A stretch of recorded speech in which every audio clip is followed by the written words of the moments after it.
Okay, we want to graph y equals x squared plus 5x plus 9. There are various ways to construct this graph. One way is to complete the square. If we complete the square on this thing, and this is just a side note here, so it's kind of small, a little bit hard to read, but just noting, if we complete the square, we're getting x plus 5 halves quantity squared plus 11 fourths, and from that form, we can easily take the y equals x squared graph, shift it left 5 halves a unit, and up 11 fourths of a unit, and there's our graph of this function. Now there's another kind of interesting way to graph it.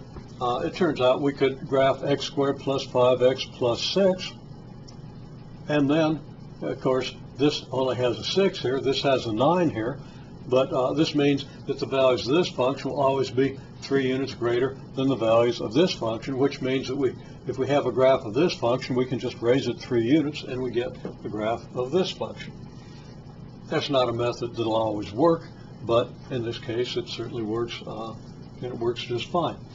Okay, now the graph of x squared plus 5x plus 6 has zeros at -2 and -3.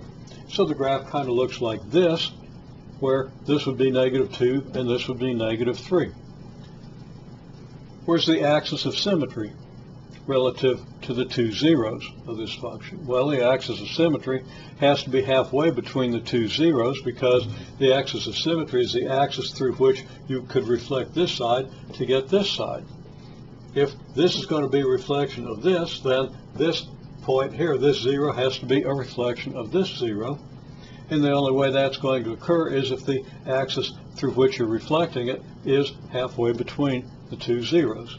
So if the zeros are at -2 and -3, then the axis of symmetry has to be at -2.5 or -5 halves, which is consistent with the 5 halves that we have to shift the graph to the left if it's in this form. Now we're going to pretend we don't know any of that, but we're going to kind of come back to this picture in a minute. Okay, so the other thing we'll note is that if we raise this graph, if this is the graph of x squared plus 5x plus 6, 3 units, then it's going to be so high that the graph doesn't cross the x-axis and you're not going to have any zeros. You can also determine that by completing the square.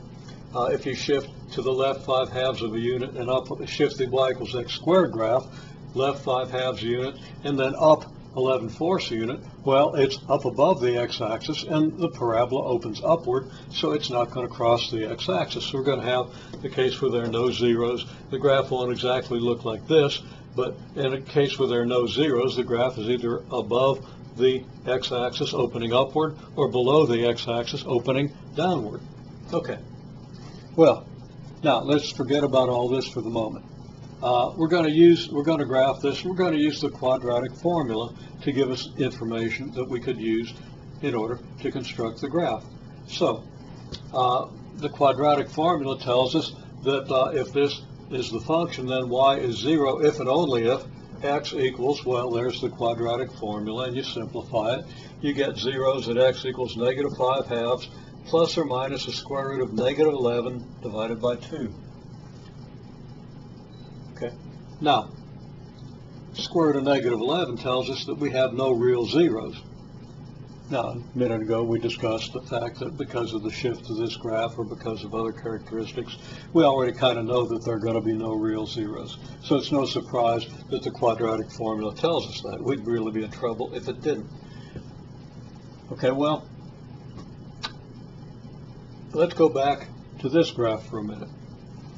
Okay. If we do cross the x-axis and have real zeros, then they occur if the function is y equals ax squared plus bx plus c. The zeros occur at -b over 2a plus the square root of b squared minus 4ac divided by 2a, and at -b over 2a minus that square root divided by 2a. You're not going to be able to read what's inside of that radical. Hopefully you can read this, this, and at least this. Okay, so what do we see in here? We have -b over 2a plus something and -b over 2a minus something. What's halfway between -b over 2a plus a number and negative b over 2a minus a number. Well, halfway between, this number is this far to the right of negative b over 2a. This number is this far to the left of negative b over 2a. Are you getting the idea that negative b over 2a is halfway between those two numbers? Yeah. Halfway between some distance to the right of this point and some same distance to the left of this point is this point. So that the axis of symmetry, which has to lie halfway between the zeros, is at negative b over 2a. Okay, well, we say here that there are no zeros, that x equals negative 5/2 is halfway between them anyway. Well, there are no real zeros, but in a sense, this negative 5/2 is halfway between negative 5/2 plus this number and negative 5/2 minus this imaginary number. So we don't want to go too far into imaginary space to reason that out, but it holds. Now I've modified this statement a little bit. I say there are no real zeros, but x equals negative 5/2 is halfway between them anyway. Well, it's halfway between the complex zeros, as it turns out. And it's still our axis of symmetry. So I'm going to say x equals negative 5/2 is the axis of symmetry.